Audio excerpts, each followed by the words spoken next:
ഒരു ഇൻട്രൊഡക്ഷനും ഇല്ലാതെ ഇപ്പോൾ ഞാൻ പറയാൻ പോകുന്നത് യൂട്യൂബിൽ ഇപ്പോൾ ഏറ്റവും ട്രെൻഡിങ് ആയിട്ട് നിൽക്കുന്ന ദിയാകൃഷ്ണയുടെ ഡെലിവറിയെ പറ്റിയിട്ടാട്ടോ. ആക്ച്വലി ദിയാകൃഷ്ണയുടെ ഡെലിവറിയെ പറ്റിയിട്ടല്ല എനിക്ക് പറയാനുള്ളത്. ഞാൻ ആ വീഡിയോയെ പറ്റിയിട്ടാണ് ജസ്റ്റ് കുറച്ച് കാര്യങ്ങൾ എനിക്ക് റിലേറ്റ് ചെയ്യാൻ പറ്റുന്ന കുറച്ച് കാര്യങ്ങൾ വേറെന്ന് പറയാമെന്ന് വിചാരിച്ചത്. ഞാൻ ആ വീഡിയോയുടെ ഡെലിവറി പാർട്ട്, ആ ഡെലിവറി ഫുള്ളൊരു 20 മിനിറ്റ്സ് അങ്ങനെയാണെന്ന് തോന്നുന്നു ആ വീഡിയോ. എന്നിട്ട് ആ ഡെലിവറി പാർട്ട് മാത്രമേ ഞാൻ കണ്ടുള്ളൂ. അതിന് മുമ്പ് കുറച്ച് വീഡിയോസ് ഇവിടെ ഞാൻ കണ്ടിരുന്നു. ഫസ്റ്റ് ഒരു മേക്കപ്പ് ബോക്സുമായിട്ട് ആണ് ആൾ ഡെലിവറിക്ക് പോയത്, അങ്ങനത്തെ ഒരു വീഡിയോ കണ്ടിരുന്നു. പക്ഷെ യാതൊരുവിധ ചമയവും ഇല്ലാതെയാണ് വേദന സഹിക്കും. നമുക്കറിയാം ആ പീക്കിലെത്തുന്ന വേദന, അതുവരെ നമ്മൾ ചിന്തിച്ചിട്ട് പോകുന്ന ഐഡിയാസ് ഒന്നുമല്ല അവിടെ നടക്കുന്നത്. നമുക്ക് ഒരു വട്ടം പ്രസവിച്ചവർക്ക് എന്തായാലും മനസ്സിലാവും. അപ്പോൾ ഒരു മേക്കപ്പും ഇല്ലാതെ ആ ചോര കുഞ്ഞിനെ എടുക്കുമ്പോണ്ടല്ലോ ആ കരച്ചിൽ കണ്ട് എനിക്ക് സത്യത്തിൽ കണ്ണ് നിറഞ്ഞു കേട്ടോ.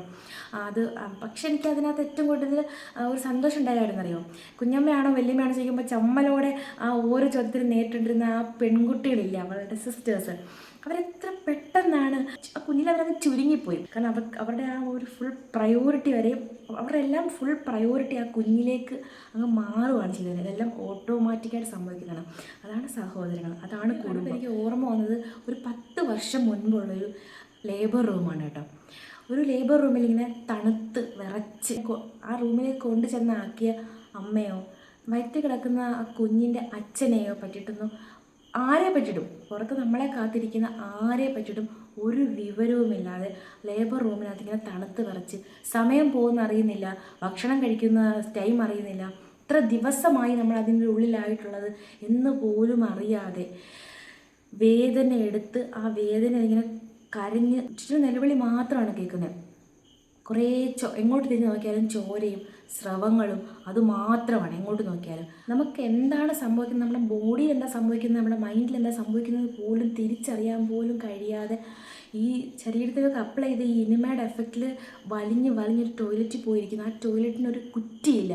ആ കുറ്റി തുറക്കാൻ ആരെങ്കിലും പുറത്തുനിന്ന് തുറക്കുമോ എന്നുള്ള ആ ഉള്ളിലെ ഭയവും വയറ്റി വെച്ചതിൻ്റെ എരപ്പും കണ്ണിൽ കണ്ണിലോട്ടും തലയിലോട്ടും കയറി വരുന്ന ഇരുട്ടും ഒരു വിധത്തിൽ ആ വലിയ വയറും താങ്ങി ആ ടോയ്ലറ്റിലിരുന്ന് പുറത്തുനിന്ന് ആരും തുറക്കാതിരിക്കാൻ ആ ടോയ്ലറ്റ് കഴുകുന്ന ബ്രഷ് ഉണ്ടല്ലോ, ആ ബ്രഷ് കൊണ്ട് തന്നെ ആ ഡോറിനെ കുത്തിപ്പിടിച്ച് ഒരു വിധത്തിൽ ആ ടോയ്ലറ്റിലെ കാര്യങ്ങളെല്ലാം പൂർത്തിയാക്കിയിട്ട് വീണ്ടും ഇതേപോലെ പതുക്കെ എഴഞ്ഞ് വലിഞ്ഞ് നമ്മൾ എവിടെയാണോ കിടന്നത് അവിടെ തന്നെ വീണ്ടും വന്ന് കിടന്ന് വീണ്ടും വേദനയോടെ നമ്മൾ കരയാനായിട്ട് ഒരുങ്ങുമ്പോഴത്തേക്കും അപ്പുറത്ത് നിലവിളിക്കുക. വളരെ ഒച്ചയ്ക്ക് നിലവിളിക്കുന്നവരെ ഇവിടെ ശക്തമായിട്ട് വഴക്ക് പറഞ്ഞിട്ടിരിക്കുകയാണ്. ഇനി ഒച്ചയിട്ടാൽ ഇവിടുന്ന് ഇറക്കി വിടും, വേറെ ഏതെങ്കിലും ഹോസ്പിറ്റലിലോട്ട് പറഞ്ഞു വിടും എന്നുള്ള ഭീഷണി സഹിതം ഇത് കേട്ടുകൊണ്ടിരിക്കുമ്പോൾ നമ്മൾ വരുന്ന വേദന നമ്മൾ കടിച്ച് എങ്ങനെയാണോ അമർത്തുന്നതെങ്കിലും നമുക്കതിന് ചിലപ്പോൾ ചില സമയത്ത് പൊട്ടിപ്പോവും. അപ്പോൾ നമ്മുടെ നേരെയും ഒരു ആക്രോശം വരും. അതും സഹിച്ച് എന്താണ് നമുക്ക് സംഭവിക്കാൻ പോകുന്നത്, നമ്മളെപ്പം പ്രസവിക്കാൻ പോവുകയാണോ, എന്നെ പ്രസവിക്കാൻ പോവുകയാണോ, സിസേറിയൻ ചെയ്യാൻ പോവുകയാണോ, എന്തുവാണെന്ന് പോലും മനസ്സിലാക്കാൻ പറ്റാതെ പേടിച്ചരണ്ടിരിക്കുന്ന ഒരു 23 വയസ്സുകാരി. ഇതാണ് എൻ്റെ ഒന്നാമത്തെ പ്രസവത്തിലുള്ള എൻ്റെ ഓർമ്മ. സത്യത്തിൽ ആ ലേബർ റൂമിൽ ചെന്ന ആ നിമിഷം ഞാൻ തീരുമാനിച്ചത് ഞാൻ ഒന്നും കൂടെ പ്രസവിക്കത്തില്ലെന്നാണ്. കാരണം ഞാൻ ഒന്നും കൂടെ ഗർഭിണിയാവത്തില്ല, ഞാൻ ഒന്നും കൂടെ പ്രസവിക്കത്തില്ല തീരുമാനിച്ചായിരിക്കും അവിടെ നിന്ന് ഓരോ സ്ത്രീയും അവിടെ നിറങ്ങിയിട്ടുണ്ടാവുക. അത്രയും ദുരനുഭവം നമ്മുടെ സർക്കാർ ഹോസ്പിറ്റലുകളിൽ നിന്ന് ഇങ്ങനെ വന്നുകൊണ്ടിരിക്കുകയാണ്. 10 വർഷം മുമ്പ് ഒരു സർക്കാർ ആശുപത്രിയിലായിരുന്നു ഞാൻ പ്രസവിച്ചത്. ഓരോ സാധാരണക്കാരൻ്റെയും രണ്ടറ്റം കൂട്ടിമുട്ടിക്കാൻ ഓടി നടക്കുന്ന ഓരോ മിഡിൽ ക്ലാസ്സുകാരൻ്റെയും ഓരോ കൂലിപ്പണിക്കാരൻ്റെയും വീട്ടിൽ നിന്ന് അമ്മയോ പെങ്ങളോ ഭാര്യയോ ഒക്കെ ഇതേ രീതിയിൽ പ്രസവിക്കുന്നുണ്ട് നമ്മുടെ നാട്ടിൽ. അവരുടെ വീടുകളിലും പുതിയൊരു തലമുറ ഉണ്ടാകുന്നത് ഇങ്ങനെയാണ്. ഓരോ സ്ത്രീയും ഇത്രയും ഭീകരമായൊരവസ്ഥയിലൂടെ കടന്നു പോയിട്ടാണ് അവർക്ക് ആ കുടുംബങ്ങളിലും പുതുതലമുറ ഉണ്ടാകുന്നത്. കാശായിട്ട് പ്രസവിച്ചുകൂടായിരുന്നോ, അല്ലെങ്കിൽ പൈസയായിട്ട് ഇതൊക്കെ പോരായിരുന്നോ, ക്യാഷ് ഉണ്ടാക്കി വെച്ചിട്ട് ഇതൊക്കെ പോരായിരുന്നോ എന്ന് ചോദിച്ചാൽ അതിൻ്റെ ഉള്ള ഒരു ഉത്തരം പറയാൻ ഈ 10 വർഷങ്ങൾക്ക് ശേഷവും സത്യത്തിൽ എനിക്ക് ഇപ്പോഴും അറിഞ്ഞുകൂടാ. സത്യത്തിൽ എന്തിനാണ് ഇത്രയധികം കാടത്തം നിറഞ്ഞ ഒരു സമീപനം നമ്മുടെ സർക്കാർ ആശുപത്രികളിൽ കാണും? ഇത്രയധികം ഡെലിവറീസ് അവിടെ നടക്കുവാണ്, ഇത്രയധികം പ്രസവങ്ങൾ അവിടെ നടക്കുകയാണ്, അത്രയധികം ജനറേഷൻ അവിടെ നിന്ന് ഉത്ഭവിക്കുവാണ്. അവിടെ ഇപ്പോഴും എന്തിനാണ് ഇത്രയധികം കാടത്തം നിറഞ്ഞ കുറേ നിയമങ്ങളും, എന്തിനാണ് ഈ മനുഷ്യർ ഇങ്ങനെ അത്രയധികം, എനിക്കത് എത്ര ആലോചിച്ചിട്ടും പിടികിട്ടും. അറ്റ്ലീസ്റ്റ് നമ്മൾ ആ ലേബർ റൂമിനകത്ത് കയറി കഴിയുമ്പോൾ അറ്റ്ലീസ്റ്റ് നമ്മുടെ പെറ്റമ്മയെങ്കിലും നമ്മുടെ അമ്മയെങ്കിലും നമുക്കൊന്ന് കാണാനോ, നമുക്ക് എന്തെങ്കിലും ഒന്ന് പറയാനോ, ഒന്ന് വിളിക്കാനോ, ഒന്ന് പിടിക്കാനോ എങ്കിലും ഒന്ന് അനുവദിച്ചുകൂടെ?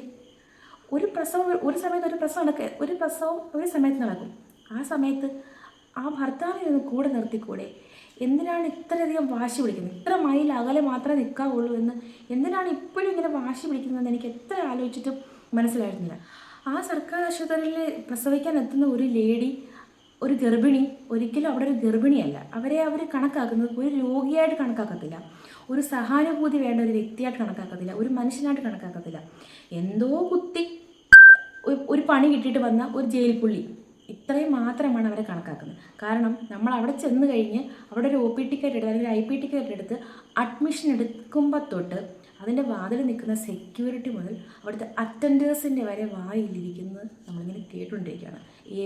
എല്ലാ സ്റ്റാഫിൻ്റെ നിന്നും നമ്മളിങ്ങനെ കേട്ടുകൊണ്ടിരിക്കുക. എന്തോ കുറ്റം ചെയ്തിട്ട് നമ്മളവിടെ പോയി കിടക്കുന്നവരാണ്. അവർക്ക് ഏറ്റവും കൂടുതൽ ഇഷ്ടം ഒട്ടും കരയാതെ ഒരു പ്രശ്നം ഉണ്ടാക്കാതെ വന്ന് നമ്മളൊരു സൂചി എടുക്കുന്ന അല്ലെങ്കിൽ ഒരു മുള്ളെടുക്കുന്ന ലാഘവത്തിൽ വന്ന് പ്രസവിച്ചിട്ട് വേഗം തിരിച്ചു പോകും. അവർക്കൊരു ബുദ്ധിമുട്ടുണ്ടാക്കാതെ തിരിച്ചു പോകുന്ന പെണ്ണുങ്ങളാണെങ്കിൽ, അത്തരം ഗർഭിണികളാണെങ്കിൽ അവർക്ക് സന്തോഷമാണ്.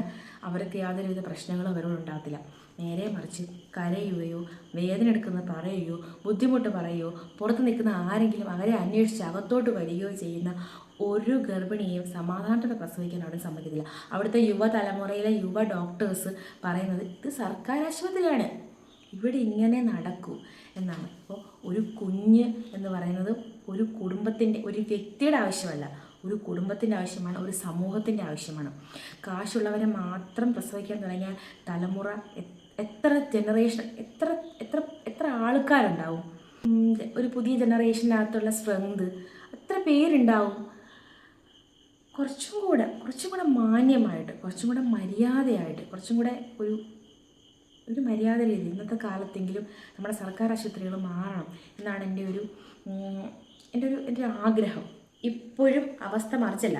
മനസ്സ് കല്ലാക്കി ധൈര്യത്തോടെ പ്രസവിക്കാൻ ധൈര്യമുള്ളവർ മാത്രം സർക്കാർ ആശുപത്രിയിലേക്ക് പോവുക. ക്യാഷുള്ളവർ ഗവൺമെൻറ് ആശുപത്രിയിലേക്ക് പോവുക. അവർ നമ്മളെ പാമ്പർ ചെയ്യും. അവിടെ ഒരു പാമ്പറിങ് ഏറ്റവും കൂടുതൽ ആവശ്യം വരുന്നത് ആ ടൈമിലല്ലേ, പ്രഗ്നൻ്റ് ആയിരിക്കുന്ന സമയത്തല്ലേ, നമ്മൾ ഏറ്റവും കൂടുതൽ വീക്കായിരിക്കുന്ന ടൈമിലല്ലേ നമുക്കൊരു സപ്പോർട്ട് ഉണ്ടാവേണ്ടത്. അതുപോലെ തന്നെ ഹെൽത്തി ആയിട്ടൊരു കുഞ്ഞുണ്ടാവണമെങ്കിൽ എന്ത് വേണം? ഒരു സമാധാനമുള്ള അന്തരീക്ഷം വേണം, ഒരു ഹെൽത്തി ആയിട്ടുള്ള മൈൻഡ് വേണം, ഹെൽത്തി ആയിട്ടുള്ളൊരു ബോഡി വേണം. ഇത്രയെങ്കിലും ഉറപ്പാക്കിയ ശേഷം മാത്രം ഓരോ സ്ത്രീയും പ്രസവിക്കുക അല്ലെങ്കിൽ ഞാൻ ഒരു കുഞ്ഞിന് ജന്മം നൽകാൻ പോവുക എന്നുള്ളൊരു തീരുമാനം എടുക്കുക. ഇത്ര മാത്രമേ ഉള്ളൂ. എൻ്റെ രണ്ട് ഡെലിവറി എന്നിട്ടും ഒന്നുകൂടെ ഞാൻ പ്രസവിച്ചു. 2 ഡെലിവറി സ്റ്റോറീസ്, രണ്ടും ഭയങ്കരമായിട്ടുള്ള സംഭവ ബഹുലമായ 2 പ്രസവമായിരുന്നു. ഒരുപാട് ഓർമ്മകൾ. രണ്ടും സർക്കാർ ഹോസ്പിറ്റലുകളിൽ തന്നെയായിരുന്നു. ഒന്ന് കൊറോണ കാലഘട്ടത്തിലായിരുന്നു. അപ്പോൾ ഒരുപാട് ഓർമ്മകളാണ് എനിക്ക് എൻ്റെ ഡെലിവറി എന്ന് പറയുന്നത്. പക്ഷേ 2 പൊന്നോമന കുഞ്ഞുങ്ങളെ കാണുമ്പോൾ നമുക്ക് എന്തായാലും എല്ലാം മറക്കും. കുഞ്ഞ് നമ്മുടെ കൈ വരുന്നതോടെ നമ്മളെ ഗൈനക്കോളജി ഡിപ്പാർട്ട്മെൻറ്റ് തന്നെ നമ്മളെ അങ്ങ് തള്ളിക്കളയും. പിന്നെ ഒരു 3 to 5 days നമുക്ക് അവിടെ കിടക്കാം. പിന്നെ ഫുൾ കാര്യങ്ങൾ അന്വേഷിക്കാൻ വരുന്നതെല്ലാം പീഡിയാട്രിക് ഡിപ്പാർട്ട്മെൻറ്റിൽ നിന്നാണ്. അതുകൊണ്ട് നമുക്ക് സമാധാനത്തെ അവിടെ ഇരിക്കാം. പിന്നെ അവരോട് എന്തോ പോയി പറഞ്ഞാലും അവർ സമ്മതിക്കത്തില്ല. ഒരുപാട് കാര്യങ്ങൾ എനിക്ക് പറയാനുണ്ട് ഓരോ ഡെലിവറിയെ പറ്റിയിട്ടും. അവിടെ ഓരോ ഡെലിവറി ഓരോ കഥയാണ്. ഓരോ മെഡിക്കൽ കോളേജ് അല്ലെങ്കിൽ ഓരോ സർക്കാർ ആശുപത്രിയിലും 100 കണക്കിന് കഥകളാണ് ഓരോ ദിവസം കഴിഞ്ഞു പോകുന്നത്. അത്രേ ഉള്ളൂ. Thank you.